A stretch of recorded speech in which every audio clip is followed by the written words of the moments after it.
बिस्मिल्लाहिर्रहमानिर्रहीम। आँख को बेदार कर दे वादा दीदार से, जिंदा कर दे दिल को सोजे जोहरे गुफ्तार से। अस्सलाम वालेकुम दोस्तों, प्रोफेसर हकीम अली वकास आपकी खिदमत में हाजिर है।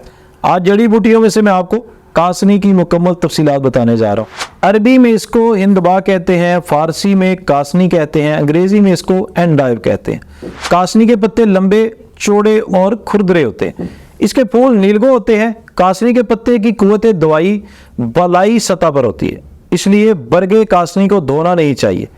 इसके पत्ते, जड़ और तुखम बतौर दवा इस्तेमाल होते हैं।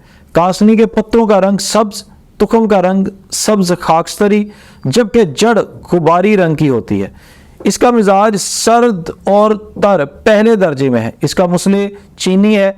इसकी मिकदार खुराक आब कासनी 60 मिलीलीटर और तुखम 3 ग्राम से 5 ग्राम तक है। कासनी western Asia, north Africa, Europe, north America, China और ऑस्ट्रेलिया में पाई जाती है। अब आपको इसके इस्तेमालात तफसील के साथ बताऊंगा। पेशाब को जारी करती है, खून को साफ करने में मदद देती है, सर की हरारत और प्यास को तस्कीन देती है। अंदरूनी तौर पर वर्मे जिगर, वर्मे मैदा, वर्मे तहाल, यरकान और इस्तिस्का के लिए इस्तेमाल होती है।